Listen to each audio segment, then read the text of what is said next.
Oi pessoal, tudo bem? Vamos continuar nossos estudos aí, mesmo na quarentena, para alcançar seu objetivo? Hoje uma aula sobre códigos e linguagens, que é a parte que eu dou para o terceiro colegial e o professor Vili dá para o extensivo, tá bom? Vamos falar um pouquinho sobre o cinema brasileiro, tema da redação do Enem do ano passado? Vamos lá então? O cinema é conhecido como a sétima arte. Por que ela é a sétima arte? Porque as outras seis já existiam na Grécia Antiga. Já existia música, dança, pintura, escultura, literatura e teatro. É a sétima arte. Mas você concorda que isso não abarca tudo? Tenho certeza que você deve estar se perguntando. Cadê a fotografia? Cadê a moda? Né? Então eles fizeram outra classificação. Veja só. Olha lá. Fotografia, oitava arte, a história em quadrinho, a arte digital e assim vai. Bem, para alguns também a gastronomia entraria aqui. Arquitetura. Mas aí é uma discussão que não cabe aqui nesse momento e nessa aula, tá certo? O nosso cinema sofre de uma concorrência desleal com o cinema americano. Né? Todo mundo sabe, o único país do mundo em que o cinema nacional vence o cinema americano é a Índia, que eles têm a Bollywood deles. Né? Nos outros países, assim, França, Itália, 50%, 50%. E no resto do mundo é o massacre da Serra Elétrica, não é diferente aqui no Brasil.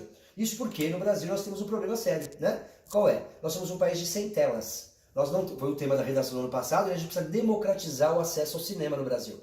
Vamos pegar o estado do Acre? O estado do Acre inteiro tem menos que 10 salas de cinema. Tenho certeza que o shopping perto da sua casa, pelo menos 6 salas de cinema ele tem. O Acre inteiro tem 10 salas. Então, tem poucas salas no Brasil e são mal distribuídas. Foi ano passado, retrasado, que a gente conseguiu superar o número de salas dos anos 70. Então, o que acontece? Isso é um problema. Esse é um funil que afunila a produção nacional. Então, vamos pegar cinema brasileiro? Tem filmes que já foram para o exterior, foram financiados com dinheiro público, ganharam prêmios e nunca passaram no cinema brasileiro, porque não tem espaço. Tudo bem? Porque, vamos lá, tem 6 salas no cinema, vão lançar um filme de super-heróis. 5 salas são para aquele filme americano. E aí não tem lugar para o filme brasileiro. O governo fez uma lei de cotas, né? Todo cinema tem que um número de filmes brasileiros passar por ano, mas eles ludibriam isso, eles driblam essa lei, né? Fazendo o tal do Festival de Cinema Brasileiro, por exemplo. Então eles passam mesmo um filme, né? Segunda tarde, segunda noite, terça tarde, terça noite, quarta tarde, quarta noite. Então eles passam 10, 12 filmes numa semana só, numa sessão cada uma e cobrem a cota. Por isso que o nosso cinema não consegue ir pra frente, tá bom? Entre outros motivos. Tudo começou, você sabe, né? Quem inventou o cinema foram os irmãos Lumière, na França, no final do século XIX. No Brasil também, no final do século XIX, os irmãos Segreto trouxeram, né, um mecanismo para cá e vão filmar as primeiras imagens da Baía de Guanabara. Nos anos 40 e nos anos 50, nós já tivemos as nossas Hollywoods. O estúdio Veracruz, que era em São Bernardo do Campo, e o estúdio Atlântida, no Rio de Janeiro. As filas no cinema brasileiro nos anos 40 e 50 eram para ver filmes nacionais. A famosa chanchada, que era um musical, tá certo? Uma comédia musical. Era ali que passavam as musiquinhas de carnaval do ano seguinte. Quem não fosse assistir ao cinema não saberia cantar no salão de carnaval a música. Ali grandes comediantes surgiram, como o Oscarito, que é o nosso, né, Jim Carrey, o Grande Otelo, o Zé Trindade, a Dercy Gonçalves. Como fazia muito sucesso, o que os americanos fizeram? Começaram a sucatear os estúdios brasileiros. Como lâmpadas, maquinário, química, tudo era deles. O que aconteceu? Eles aumentaram os impostos, os valores, não enviavam e pouco a pouco foram sucateando o cinema nacional e os 2 estúdios quebraram, tá certo?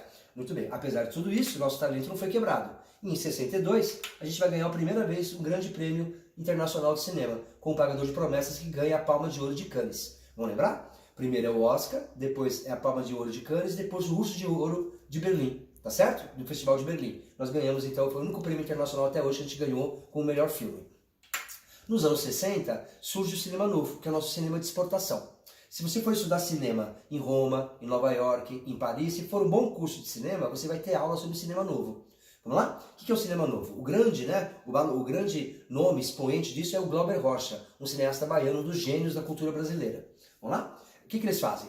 Como eles não tinham estúdio, a iluminação tem que ser natural, a luz do sol. Isso muda completamente o horário da gravação, o diafragma. Como eles não têm muito rolo de filme, não pode ficar assim, corta, corta, corta. Então tem cenas que demoram minutos e longuíssimos. Né? E isso é uma coisa muito rara no cinema. Então o brasileiro começou a dar uma aula de cinema para os estrangeiros. Então os atores não são atores mesmo, a maioria são pessoas da cidade onde eles chegam, então é quase um projeto social. Porque eles chegavam num lugar, sobretudo no Nordeste, por isso eu coloquei um cangaceiro ali, né, e se instalavam na cidade. Era um projeto educacional. Então os moradores da cidade, né, os comerciantes da cidade estavam todos envolvidos nesse projeto. Então são filmes em preto e branco, de baixo custo, tá certo? De temática social, tá certo? Sobretudo com pouca ação e muita fala. Tudo bem? Esse é o famoso cinema novo. Um dos maiores exemplos disso, Nelson Pereira dos Santos, também outro gênio do nosso cinema, que fez Vidas Secas. certo? Muito bem. Chegamos nos anos 70. Nós vamos ter então a pornochanchada. O que é a pornochanchada? Chanchada era uma comédia musical. A pornochanchada é uma comédia com pitadinhas de malícia. Sexo explícito só depois do fim da ditadura em 82, com a reabertura política. Tá certo ou não? Aqui estão as maiores bilheterias do nosso cinema. Tudo bem? Costinha, Vera Fischer. As maiores bilheterias do nosso cinema estão aqui. Por exemplo, né? Olha lá. Dona Flor e seus dois maridos, né? A Dama da Lotação. Sempre a Sônia Braga estava presente nesses filmes. Só vai ser superado essa bilheteria absurda, que eram 10 milhões de pessoas. Pô, vamos ser sinceros, tem uma vergonha, né? Um país de 200 milhões de pessoas, um filme conseguir 10 milhões, tá certo? Só nos anos 70, porque tinha mais sala de cinema nos anos 70 do que mais recentemente, tá certo? Isso só vai ser superado nos anos 2000 com Tropa de Elite. Hoje, a maior bilheteria do cinema nacional, tá certo? É um filme do Edir Macedo, mas ele comprou todos os ingressos para poder falar, né, que os filmes dele são, a vida dele é o maior recorde do cinema nacional. Então, Os 10 Mandamentos, tá certo? Agora, a minha Mãe é uma Peça também conseguiu superar, tá bom? Muito bem. Outros grandes nomes dos anos 70 do cinema nacional, Mazzaropi, que eternizou Jacatatu, e né, Zé do Caixão, que fazia filmes de terror, faleceu recentemente. Certinho? Muito bem. A ditadura, tudo tem bônus e tem ônus. Se teve uma coisa boa na ditadura, foi a Embrafilme.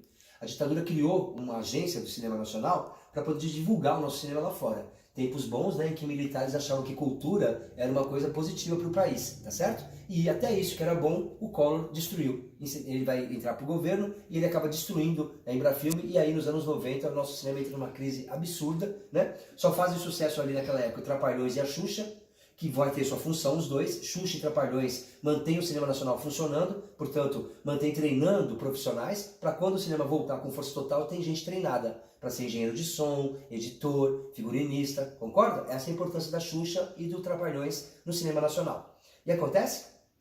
Não lembro se foi em 91 ou 92, uma vergonha, nenhum filme brasileiro foi lançado. É uma vergonha para um país que tem a 20ª maior economia do mundo, não tem nenhum filme sendo feito. E aí tudo começa a mudar com a retomada, né? Em 95, Carla Camurati, uma atriz da Globo, sem muita pretensão, faz um filme chamado, né, Carlota Joaquina, Princesa do Brasil, e deu mais de 1 milhão de espectadores. Ficou quase um ano em cartaz. Um filme fica em cartaz 2 semanas, 3, esse filme ficou 1 ano em cartaz. Porque tinha poucas cópias e todo mundo queria assistir. Então ela ficava, sei lá, 3 meses em São Paulo, depois ia 3 meses para o Rio de Janeiro, depois 3 meses em Belo Horizonte. E aí o filme fez 1 milhão de espectadores e as pessoas perceberam que as pessoas queriam ver de novo o cinema nacional. Então essa é a retomada do cinema nacional. Um exemplo disso, né, é que em 4 anos, 3 vezes a gente foi indicado para o Oscar de melhor filme estrangeiro. Nós não ganhamos, nós fomos indicados. Com o Quatrilho, O Que É Isso, Companheiro e Central do Brasil. Né? Brasileiro, segundo o Nelson Rodrigues, nós temos a síndrome de vira-lata. A gente só vai aceitar que a gente é bom quando o estrangeiro diz que a gente é bom. Tem gente que só vai aceitar que o cinema nacional é bom quando ganhamos o Oscar de filme estrangeiro. Se para você esse é o critério, tá aqui, ó. Em 4 anos, 3 vezes indicados. Tá certo? Mas a grande retomada mesmo vai ser nos anos 2000, com um filme que entrou para a história do cinema. Qualquer bom crítico de arte do mundo inteiro vai dizer para você, um dos filmes mais importantes feitos no mundo a partir do ano 2000 foi Cidade de Deus, que concorreu a 4 Oscars. Não ganhou, mas concorreu a 4 Oscars, tá certo? Isso mostra a força do cinema nacional. Tem muita coisa boa no nosso cinema. Do que a gente conversou aqui, quais são as coisas mais importantes? Isso dá um pouquinho lembrar que a gente já teve 2 Hollywoods, Atlântida e Veracruz, anos 40 e anos 50. Lembrar do cinema novo, Glauber Rocha, quais são as características do cinema novo, tá bom? E a retomada em 95 com a Carla Camurati e o Carlota Joaquina. Só para terminar, né? Falei para você que é o Oscar, depois a Palma de Ouro de Cannes e depois o Urso de Ouro de Berlim. Qual o grande prêmio do cinema nacional? O sonho de todo ator brasileiro é ganhar um Kikito. Porque o nosso maior festival de cinema é em Gramado, no Rio Grande do Sul, e esse é o Kikito. É uma homenagem a uma tribo que tinha lá no Rio Grande do Sul, indígena. Tá bom? Faça bons estudos, nós vamos soltar uma lista com exercícios. Um abração e até a próxima. Tchau, tchau!